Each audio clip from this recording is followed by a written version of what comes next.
Hello, thank you for joining us today with Real Talk with Watik. Today's guests, we have some poets in the house, and I would like to have them introduce you to you all. So tell me your name and where you guys from. Well, my name is Sierra originally, but I go by the musical name of Icic Couture. I'm originally from Indianapolis, Indiana, but I grew up in Denver, Colorado, so the box is my stomping ground. All right, all right. I like that. Okay. I am Gwendolyn. I'm originally from everywhere. I'm a military brat, so I just claim everywhere.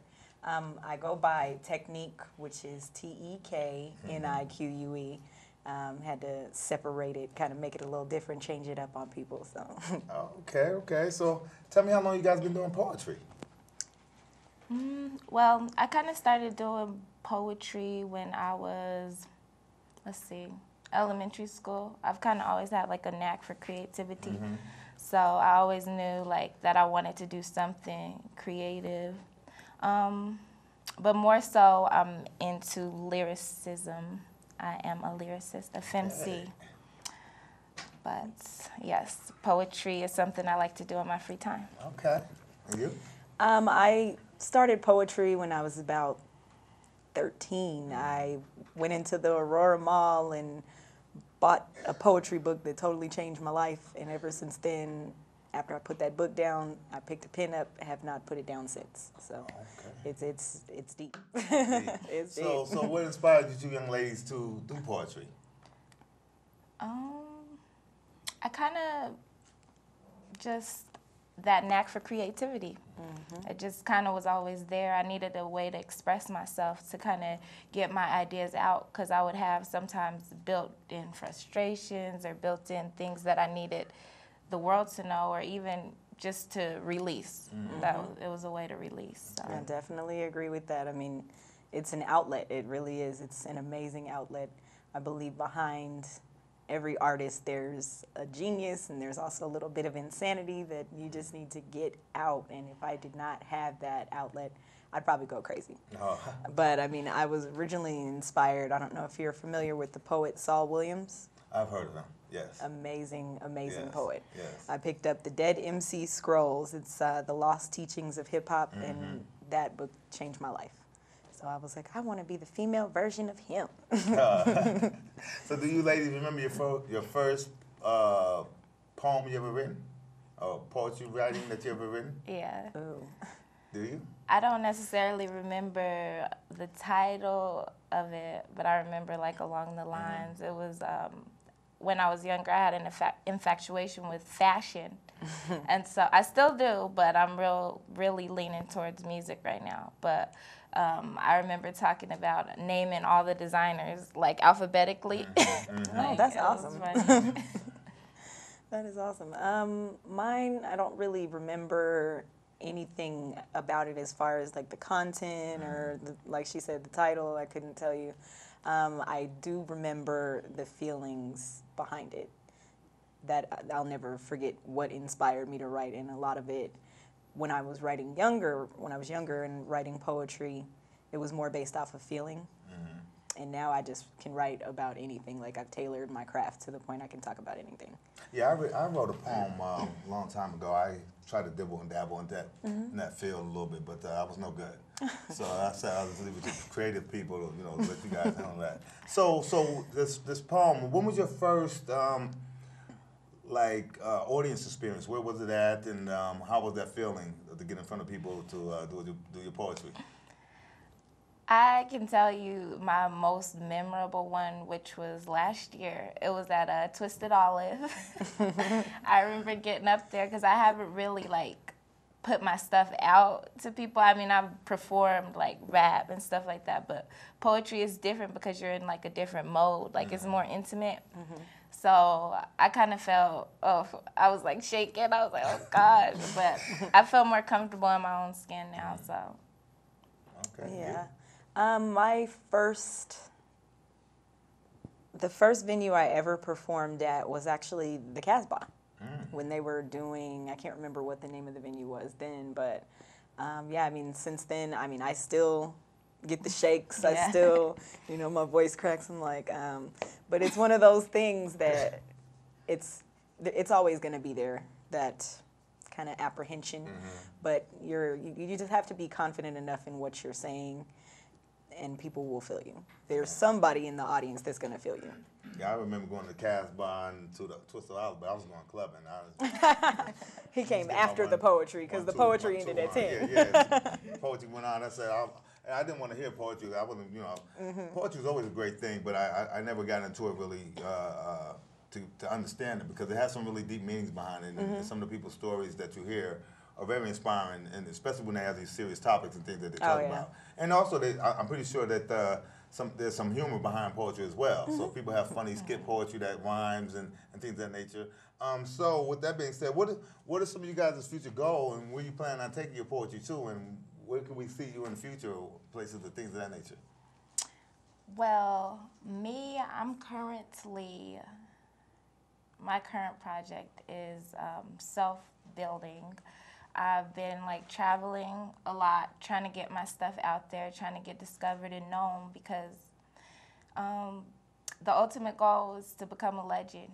I met Cool Herc in Miami, and I rode with him to a party, and it was crazy because we had this deep conversation about hip hop and its current state, and it got really deep, it was intense, and he just told me I didn't even know who he was, sorry, I apologize. Right. The father of hip hop, I didn't know who he was, but I felt like it was more genuine at that point, because when he told me I was just being real, and he respected that, and he said, I told him I was blessed to be in the presence of a legend, and he told me I was gonna be he said I'm gonna be a legend too. Oh, wow. So that made me feel like that was just fuel to my fire. I'm ready for the world. All right. Awesome. Take it. That is awesome. Ferocious. As far as current projects that I'm working on, I'm a scatterbrained. I've actually transitioned from just being a poet to being an overall artist. So I'm in a play that's set to be, we're performing it February 3rd at the Auraria campus, and then February 4th at Duraz Lounge. I actually did another play last year for the same company, Totally Awesome Productions. I also have a radio show every Thursday night. I co-host with three other girls. See that plug? Yeah. Eye Candy Radio, WKRP on Ustream. But that's another one of my projects. I've been working on a book for about a year now. No guarantee on when that's going to get done, because I put one project down, then I'll pick up another one, and I'm super scatterbrained. But I'm going to get to it. That's how creative people Yeah. are. We're always Exactly. starting a project. Exactly. Put it down. Exactly. Pick it Yeah, I know that feeling, because like I said, I'm a poet by second hand, but I want to expand upon that too if I got get serious in that field and put my mind to it. But I'm glad we have you here today on the show, because what we would like to have you guys do is recite some of your poetry if you guys don't mind. It's a pleasure Is to that be here. we open to that? Yeah, definitely. Okay, great. All for I'm it. looking forward to it. Okay. Hello, my name is Icic Couture, and I'm here to read a piece to you. It's called The Goddess Within. I used to feel like I didn't fit in. Look at these slanted eyes, this chocolate skin. Awkward in a society that praises red bones and light skin. That is until I realized that there was a goddess within. Previously paralyzed by the stigmas of my own kin, I became aware that I am connected to the Most High through this very melanin. Empowerment where there once was oppression. I was sent here on a mission in the midst of this Great Depression, Great Recession. A soldier sent from the army of a pharaoh. I was blessed with supreme intelligence, a beautiful soul, and the ability to make diamonds from coal. I am woman, hear me roar. I am a goddess, watch me soar.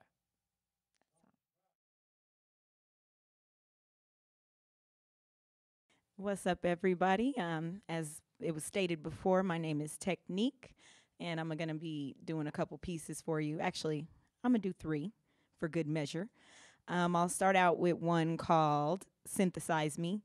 It is, I know everybody has heard Common, I Used to Love Her. This is my response to that from music standpoint. It was the best of times. It was the worst of times. It was epidemic like the marriage between a beat and a rhyme. It was a hip hop, but you don't stop. I caught your ride when you were knee high to a grasshopper, but things have changed. You see, you used to feel enchanted when my style was still free, but now you jump at every opportunity to synthesize me. I remember when the bass in my voice used to make you treble, I mean, tremble. Even my silence was golden. You called it your instrumental. You couldn't get this beat out your head.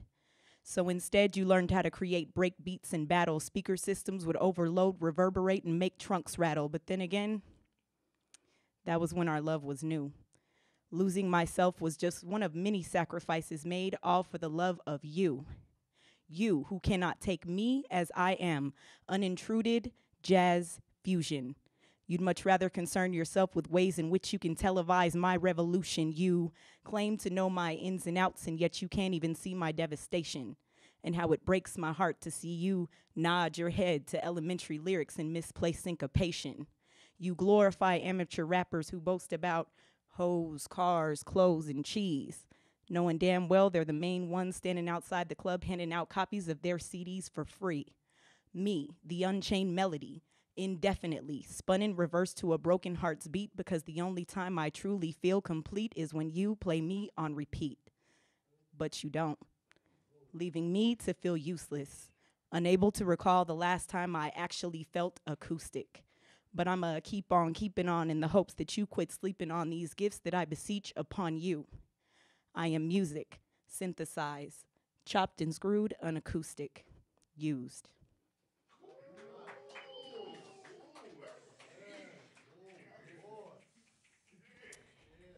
All right, so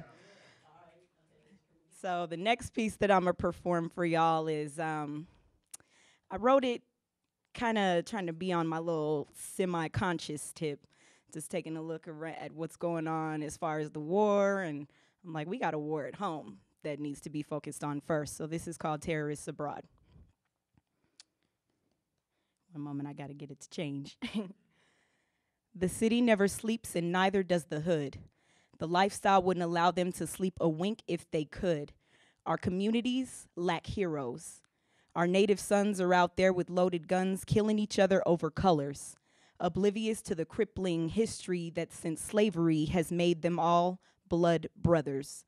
So give me a bandana from each and the sheet of a Klansman, then allow me to knit you an American flag. All of the colors are present, yet still you're convinced that the terror is abroad. Will allow me to applaud your negligence. Your conservative state of being now equates to recklessness since you don't see the error in your ways. Maybe you should turn off the world news, pick up your local paper, and see the drama unfold where you stay. How can you not be afraid? As long as there are absentee parents and a need for camaraderie, gangs will never go out of style. The modern day village has become nothing more than a set, and yet still you sit back and let them raise your child. Still, you think the terrorists are abroad. Well, what about the ones moving product on your corner or burning crosses in your front yard? Our backyards are battlefields. Still, you obnoxiously believe that the terror is in some far-off place, until the native son has the barrel of a gun pointed directly in your face. But by then, it's too late to initiate change. The drive-in movies and drive-through smoothies have made you oblivious to the drive-by shootings that occur on your neighborhood's watch. And that is why tragedies are timeless. We've successfully separated the masses of our multifaceted society into different social classes, forgetting that less than 5% of sunlight actually reaches the forest floor. The rich stay rich and the poor stay poor. So can these indiscretions be labeled as crimes of passion, or maybe it's just a reaction to poverty? Because I'm sure you've heard the old saying, when there's blood on the streets, that's when you buy property. The last piece that I'm gonna do for y'all is actually a request. My homegirl right there asked me to do it, so I'm gonna do it. I actually just wrote this. It started out as a freestyle. If y'all want to find me on Facebook, it's Gwendolyn Teknique Howard. I get into Facebook battles with people just for fun, and then occasionally I'll turn them into a whole piece. So this is a hypothetical about a relationship between two poets. If they break up, what kind of breakup would that be? I've never dated a poet, but it seems cool. So this is called this is called the artistic breakup. I live and breathe with the sole intent to leave you breathless. So when you leave here, take everything that you entered my depths with. Revelations manifested throughout a relationship that became sexless. Now here we are speaking reckless over bed and breakfast. Behold the pivotal moment when heartbeats no longer skip. That inevitable realization is the deterioration of our relationship. It's an unfortunate tale accurately depicting when two poets part, proving it's possible to have a lack of communication between two people who can turn words into art.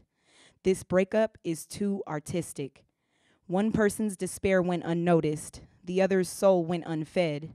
So in lieu of open dialogue, two hearts bled ink instead. Have you ever seen a pen whisper to a notepad like a forbidden lover? Ours do, confiding all of the mixed emotions that we should be telling each other. Yours confesses that you're no longer in love, and mine, that I have found another. We verbalize with verbal lies, half-truths and whole omissions, contradictions in each of our I love yous. Damn, this breakup is too artistic. Thank you guys for joining us back here with Real Talk with Watik. All right. We had our favorite poets here today on our show, and I'm glad you ladies came through today. But I wanted to kind of ask you just a few brief questions around what inspired you for the poem that you just read and where it come from. Okay. Okay. Well, basically, the piece that I wrote, it was just kind of highlighting my constant battles and also like where I found empowerment. You know, in current day society, you often see them epitomizing and putting light-skinned women on a pedestal when there are beautiful chocolate women as well that are intelligent and deserve as much glory.